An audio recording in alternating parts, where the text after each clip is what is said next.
আসসালামু আলাইকুম। আজকে আমরা আলোচনা করব রেডিও অ্যাক্টিভিটি বা তেজস্ক্রিয়তা নিয়ে। তেজস্ক্রিয়তা কি? এটা কি ধরনের বৈশিষ্ট্য? সেটা নিয়ে আজকে আমরা আলোচনা করব এবং তেজস্ক্রিয় ক্ষয়সূত্র নিয়ে আলোচনা করব। মাই ডিয়ার ফ্রেন্ডস, তেজস্ক্রিয়তা হচ্ছে কোনো নিউক্লিয়াসের স্বতঃস্ফূর্তভাবে ক্ষয় হওয়া এবং এর সাথে আলফা, বিটা কণা ও গামা রশ্মি নির্গত হওয়ার ঘটনা। সো তেজস্ক্রিয়তা একটা স্বতঃস্ফূর্ত ঘটনা। প্রথম কথা হচ্ছে এটা। মানে স্পন্টেনিয়াসলি ঘটে, স্বতঃস্ফূর্তভাবে ঘটে, একা, একা ঘটে, ন্যাচারালি ঘটে এবং এখানে এই প্রক্রিয়াতে আলফা কণা, বিটা কণা নির্গত হয় এবং এক ধরনের রশ্মি নির্গত হয় যেটা হচ্ছে গামা রশ্মি। সো এই ঘটনাটাই হচ্ছে তেজস্ক্রিয় ঘটনা। আশা করি পরীক্ষায় আসলে এইটা তুমি লিখতে পারবা। এবার তেজস্ক্রিয় ক্ষয়সূত্রের বিবৃতি আমরা তেজস্ক্রিয় ক্ষয়সূত্রের বিবৃতি করব যে তেজস্ক্রিয় ক্ষয়সূত্র বলে যে কোনো তেজস্ক্রিয় পদার্থের একটি নির্দিষ্ট সময়ে ক্ষয়ের যে পরিমাণ হার, ক্ষয়ের হার হচ্ছে dN/dt, ঠিক আছে? সেটা হচ্ছে ওই সময় উপস্থিত অবক্ষয় না হওয়া নিউক্লিয়াস, সেটা হচ্ছে n, অবক্ষয় না হওয়া নিউক্লিয়াস বা অক্ষত নিউক্লিয়াস হচ্ছে n, সেটার সংখ্যার সমানুপাতিক, ঠিক আছে? এবং এখানে একটা ঋণাত্মক চিহ্ন আসবে। কেন আসবে? কারণ এখানে বলছে ক্ষয়ের হার। ক্ষয়ের হার বললে সেজন্য ঋণাত্মক আসবে, যেহেতু মাইনাস বোঝাচ্ছে। সো কমে যাওয়া বোঝাচ্ছে। সো এই যে এখান থেকে সূত্রটা আসছে। সো তেজস্ক্রিয় ক্ষয়সূত্র মূলত এই যে ম্যাথমেটিক্যালি এভাবে লিখি আমরা। তাহলে এখানে n কি? n হচ্ছে অক্ষত পরমাণুর সংখ্যা বা নিউক্লিয়াসের সংখ্যা, যেটাই বলো, ঠিক আছে? অক্ষত পরমাণুর সংখ্যা, নিউক্লিয়াসের সংখ্যা বা পার্টিকেল সংখ্যা। আর dN/dt কি? dN/dt হচ্ছে এই যে এটা হচ্ছে হার বোঝায়, আমরা জানি হার। হার কিসের হার? অবক্ষয়ের হার বা ক্ষয়ের হার। অবক্ষয়ের হার বা ক্ষয়ের হার, টি সময়ে কতটুকু ক্ষয় হচ্ছে, কি হারে ক্ষয় হচ্ছে, সেটা হচ্ছে আমরা dN/dt থেকে বুঝতে পারি। এবার সমানুপাতিক চিহ্ন তুলে দিলে আমরা একটা কনস্ট্যান্ট নিয়ে আসতেছি, ল্যামডা। এই ল্যামডাকে আমরা বলি, যেহেতু এটা ক্ষয় রিলেটেড, এই সূত্রটাই ক্ষয় রিলেটেড, তাই এটার নাম, ল্যামডার নাম হচ্ছে ক্ষয় ধ্রুবক। ইংলিশে আমরা বলি ডিকে কনস্ট্যান্ট। ডিকে কনস্ট্যান্ট, ঠিক আছে? ডিকে মানে ক্ষয়, ক্ষয় ধ্রুবক। এখন আমরা একটু ক্ষয় ধ্রুবক নিয়ে পড়াশোনা করব। দেখো ক্ষয় ধ্রুবক কি মিন করে সেটা বুঝতে হবে তোমাদেরকে। যে আমরা একটু আগে দেখলাম যে -dN/dt is equal to lambda N, তাই না? এখান থেকে তুমি লিখতে পারো যে ল্যামডা ইকুয়াল টু হচ্ছে -dN/dt ডিভাইডেড বাই এন, এটা লিখতে পারো, তাই না?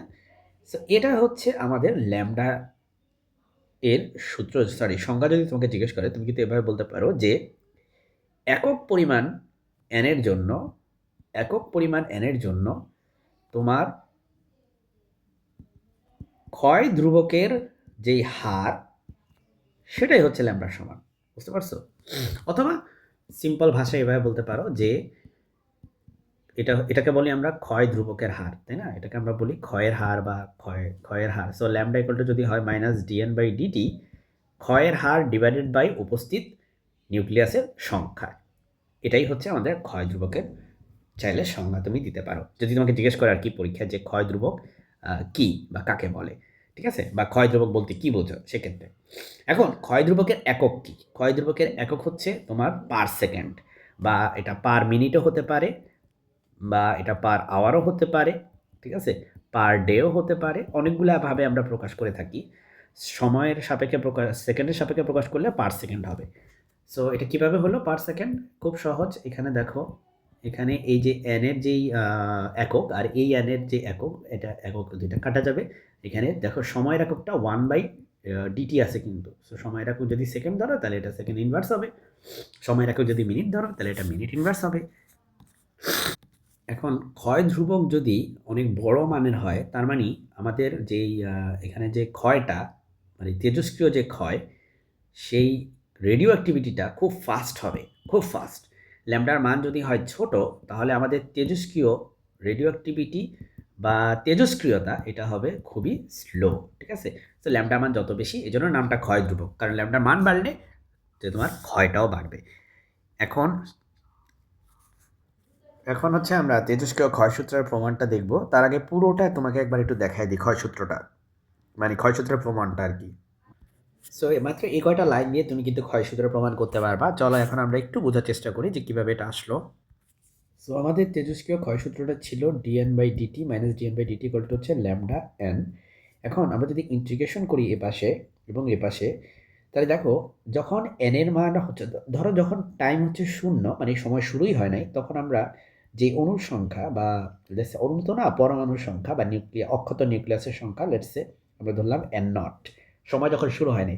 আর সময় যখন t সময় পার হয়ে গেছে তখন আমাদের অক্ষত পরমাণুর সংখ্যা n পরিমাণ আছে। সো এবার আমরা জানি যে এই ইন্টিগ্রেশনটা আমরা সবাই জানি যে এটা হচ্ছে সিম্পলি ln অফ n হবে। এবং এখন আমরা এই মাইনাস চিহ্নটা তো বাইরে রাখছি। আর 0 থেকে t, ওয়েট এখানে আমি একটা ভুল করছি, সেটা আমি ঠিক করে নিই। সেটা হচ্ছে আমি তো ভ্যারিয়েবল সেপারেশন করি নাই, সো ভ্যারিয়েবলটা সেপারেশন করা দরকার ছিল। Extremely sorry. Okay, so variable separation বলতে এই n গুলাকে এক পাশে আর t গুলাকে অন্য পাশে নিয়ে যাব। সো তাড়াহুড়া করতে গিয়ে ভ্যারিয়েবল সেপারেশন করা হয়নি। তো আমরা জানো যে ডিফারেনশিয়াল ইকুয়েশন সলভ করার একটা টেকনিক হচ্ছে ভ্যারিয়েবল সেপারেশন করা। তাহলে এখানে এবার দেখো আমরা যখন টাইম ধরবো 0, তখন আমার অক্ষত পরমাণু সংখ্যা n0, টাইম যখন t অক্ষত পরমাণু সংখ্যা n। এবার যদি আমরা ইন্টিগ্রেশন করি, এই ইন্টিগ্রেশনের রেজাল্টটা হচ্ছে সিম্পলি ln অফ n। ঠিক আছে, এখানে n0 থেকে n পর্যন্ত ইন্টিগ্রেশন করতে হবে, এখানে মাইনাস চিহ্ন আছে সেটা দিয়ে নাও। আর এখানে ল্যামডা আর এই ডিটিকে ইন্টিগ্রেশন করলে এটা সিম্পলি হবে হচ্ছে t, এবং t এর লিমিট দেখো 0 থেকে t পর্যন্ত। ওকে, সো মাই ডিয়ার স্টুডেন্টস, এখানে আমি n এর ভ্যালু এখানে বসাবো। সো আপার লিমিট বসাইছি আর লোয়ার লিমিট n0 এখানে বসাবো। সো n0 এখানে বসাইছি ইকুয়াল টু ল্যামডা, এখানে t এর জায়গায় t বসাইছি আর t এর জায়গায় এখানে 0 বসাইছি। এবার আমরা এই যে নেগেটিভ চিহ্নটা আছে এখানে যদি মাইনাস গুণ করি, তাহলে এটা হবে minus n plus ln of n0 equal to lambda t। অথবা আমরা মাইনাসটাকে ওইদিকে সাপ্লাই করে দিই, তাহলে আমাদের যে পপুলার যে ফর্মটা সেটা চলে আসবে। সো আমরা এই মাইনাসটাকে ওইদিকে সাপ্লাই করে দিলে আমাদের এখানে আসে ln of n minus ln of n0 equal two, এই মাইনাসটা ওইদিকে চলে গেলে এটা আমার মাইনাস ল্যামডা টি। এবার মাই ডিয়ার স্টুডেন্টস, এটাকে ln of n by n0 আকারে লেখা যায়, ln of n by n0 আকারে লেখা যায়। এটা হচ্ছে তোমার লগারিদমের ফর্মুলা। এবার আমরা এখান থেকে লিখতে পারি, আমরা জানি যে ln মানে কি, ln মানে ই ভিত্তিক log n by n0 equal to এখানে আমরা পাবো ল্যামডা টি। এবার আমরা লগারিদমিক ফর্ম থেকে এক্সপোনেনশিয়াল ফর্মে নিয়ে যাব। সেটা কিভাবে? আমরা জানি যে লগারিদমের ভিত্তি ই হইলে এক্সপোনেনশিয়াল ফাংশনের ভিত্তিও ই হয়। আর এই মাইনাস ল্যামডাটিকে আমরা বাম পাশে এভাবে পাওয়ারে নিয়ে আসবো আর n বাই n0কে ওই পাশে নিয়ে যাব। ঠিক আছে, সো এটার সাথে এটাকে জাস্ট সোয়াইপ করতে হবে, nothing else. Okay, so my dear students, এখান থেকে আমরা লিখতে পারি n0কে এ পাশে সাপ্লাই দিলে n0 into e to the power minus lambda n lambda T equal to হচ্ছে n। এখান থেকে আমরা ডান পাশকে বাম পাশে, বাম পাশকে ডান পাশে নিয়ে গেলে আমরা আমাদের কাঙ্ক্ষিত সূত্রটা পেয়ে যাব। সো এটাই হচ্ছে আমাদের সেই কাঙ্ক্ষিত লক্ষ্য বা কাঙ্ক্ষিত সূত্র। সো আশা করি তোমরা বুঝতে পেরেছো যে কীভাবে এটা আসছে। মাত্র অল্প কয়েকটা লাইন লিখলে কিন্তু এই প্রমাণটা চলে আসে। ঠিক আছে, সো এখানে সবার পরিচয় টেটে দিয়ে দিই। n0 হচ্ছে যখন সময় ছিল 0, t ইকুয়াল টু 0 সময়ে অক্ষত পরমাণু সংখ্যা বা নিউক্লিয়াসের সংখ্যা। ওকে, n এর পরিচয় কি? n হচ্ছে তোমার টি সময় অক্ষত পরমাণু সংখ্যা, ঠিক আছে। পরমাণু সংখ্যা বলতে অক্ষত পরমাণু সংখ্যা। টি হচ্ছে যে কোনো সময়কে রিপ্রেজেন্ট করে, আর ল্যামডা হচ্ছে ক্ষয় ধ্রুবককে রিপ্রেজেন্ট করে, আর ই তো হচ্ছে তুমি জানো এটাকে অয়লারের সংখ্যা বলে, এটার ভ্যালু হচ্ছে 1.60, এর মানে এরকম একটা, এটার হচ্ছে ডট, ঠিক আছে, 1.6 ধরতে পারো, এটা মনে হয় 1.618, ঠিক আছে, 1.618 এরকম একটা ভ্যালু। তো যাই হোক, এই হচ্ছে আমাদের মোটামুটি এই প্রমাণটা কিন্তু এখানেই শেষ। তো এবার এই যে পরিচয়গুলো আবারও দিয়ে দিছি আমি এখানে, তুমি চাইলে দেখে নিতে পারো। ঠিক আছে, এবার আমরা অধ্যায় নিয়ে আলোচনা করব এবং গড় আয়ু নিয়ে আলোচনা করব। তো ধরো তোমার কাছে সময় যখন শুরু হয়েছে টি ইকুয়াল টু যখন 0 সেকেন্ড, তখন তোমার কাছে অক্ষত পরমাণু আছে ধরো যে 80টা। ঠিক আছে, এত কম তো থাকবে না, বাট জাস্ট ধরার জন্য ধরা আর কি। ধরো টাইম যখন লেটসে অধ্যায়ু হচ্ছে লেটসে আমি বললাম যে 10 সেকেন্ড, তার মানে 10 সেকেন্ডে অর্ধেক হয়ে যাবে পরমাণুর সংখ্যা, 40টা হয়ে যাবে। এখন আরও যদি 10 সেকেন্ড পার হয়, তার মানে 20 সেকেন্ড সময়ে তোমার আরও অর্ধেক হয়ে যাবে, এখন আর 20টা আছে। আরও যদি অর্ধেক সময় পার হয়, তার মানে 30 সেকেন্ড সময়ে তোমার এখন আর 10টা পরমাণু আছে তোমার কাছে। এবার 40 সেকেন্ড সময়ে তোমার কাছে আর পরমাণু আছে আরও অর্ধেক, 5টা। এভাবে করে অধ্যায়ু মধ্যে হচ্ছে প্রতি 10 সেকেন্ড, দেখো প্রতি 10 সেকেন্ডে আমার অর্ধেক হচ্ছে 40 থেকে 20টা হয়েছে, 20টা থেকে 10টা হয়েছে, 10টা থেকে 5টা হয়েছে। এইটাই হচ্ছে অধ্যায়ের কনসেপ্ট। সো এটা খুবই একটা বিজার একটা কনসেপ্ট যে তেজস্ক্রিয় যেই পরমাণুগুলো তারা এটা মেনে চলে। কারণ এটা হচ্ছে এই এক্সপোনেনশিয়ালি ডিকে গ্রাফ মেনে যারা চলে তারা আসলে এই অধ্যায়ের কনসেপ্টটা সবাই মেনে চলে, ঠিক আছে? এবং আমরা কেমিক্যাল রিঅ্যাকশনের ক্ষেত্রে দেখতে পাই সেখানে অধ্যায় কনসেপ্টটা এই জন্যই আছে। কারণ ওটা হচ্ছে naturally decaying exponential graph. So কোনো তেজস্ক্রিয় পদার্থের মোট নিউক্লিয়াসের সংখ্যা ক্ষয়ের মাধ্যমে অর্ধেকে নেমে আসতে যে সময় লাগে তাকে তার অধ্যায়ু বলে। এই অধ্যায়ু নির্ণয় করার ফর্মুলা হচ্ছে T = 0.693 / আমরা অন্য একটা ভিডিওতে এই অধ্যায়ু নির্ণয় করার যে ফর্মুলা, এই ফর্মুলার প্রমাণটা শিখব। আজকের এই ভিডিওতে সেটা আমরা আলোচনা করব না। গড়ায়ু হচ্ছে, দেখো সবার কিন্তু একই সময় লাগে না। প্রথম দিকের পরমাণুগুলো যারা তাদেরকে ভাঙতে অনেক বেশি অনেক কম সময় লাগে, কম্পারেটিভলি অনেক কম সময় লাগে। পরে যত পরমাণুগুলো আছে এদেরকে ভাঙতে কিন্তু সময়টা বেশি লাগে, ঠিক আছে? সো যেহেতু পরেরগুলোকে সময়টা বেশি লাগে, প্রথমগুলোর ক্ষেত্রে সময়টা কম লাগে। সো আমরা যেটা ব্যাপারটা বুঝতে পারতেছি যে সবার ক্ষেত্রে সময় সমান লাগে না। তো আমরা চাচ্ছি যে আচ্ছা যদি সবার ক্ষেত্রে সময়টা সমান লাগতো তখন সেই সময়টা কত হতো, এটাকে বলে গড়ের কনসেপ্ট। সো এই জিনিসটাকে আমরা বের করি, গড় টাউ ইকুয়াল টু হচ্ছে 1/λ। এই প্রমাণটাও আমরা অন্য একটা ভিডিওতে শিখবো ইনশাল্লাহ।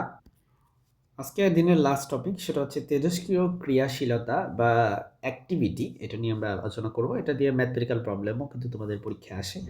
কোনো তেজস্ক্রিয় পদার্থে একক সময়ে যতগুলো নিউক্লিয়াস ক্ষয় হয় সেটাকে বলা হয় তেজস্ক্রিয় অ্যাক্টিভিটি বা রেডিও অ্যাক্টিভ রেডিও অ্যাক্টিভিটি আর কি, ঠিক আছে? সো যাই হোক, এটাকে আমরা প্রকাশ করি ল্যামডা ইন্টু এন দিয়ে। আর তোমরা জানো যে এন মানে কি বলো দেখি? এন মানে n0 ইন্টু e⁻⁻λt।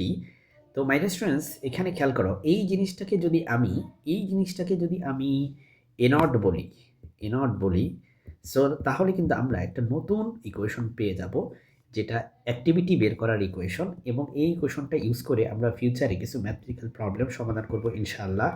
সো আশা করি তোমরা বুঝতে পারতেছো যে রেডিও অ্যাক্টিভিটি বলতে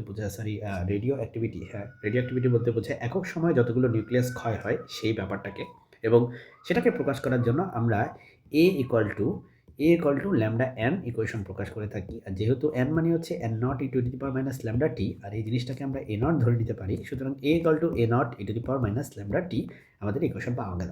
সো এবার আমরা এটার এককটা বলি, অ্যাক্টিভিটির এককটা আমরা বলি বেকরেল, ঠিক আছে? তেজস্ক্রিয় অ্যাক্টিভিটির একক হচ্ছে বেকরেল। সো এই ছিল আজকের আলোচনা। আশা করি এই ভিডিওটা তোমার অনেকগুলো কনসেপ্ট ক্লিয়ার হয়েছে, অনেকগুলো ইম্পর্টেন্ট টপিক পড়াশোনা করছো যেগুলো পরীক্ষার জন্য ইম্পর্টেন্ট। আসসালামু আলাইকুম।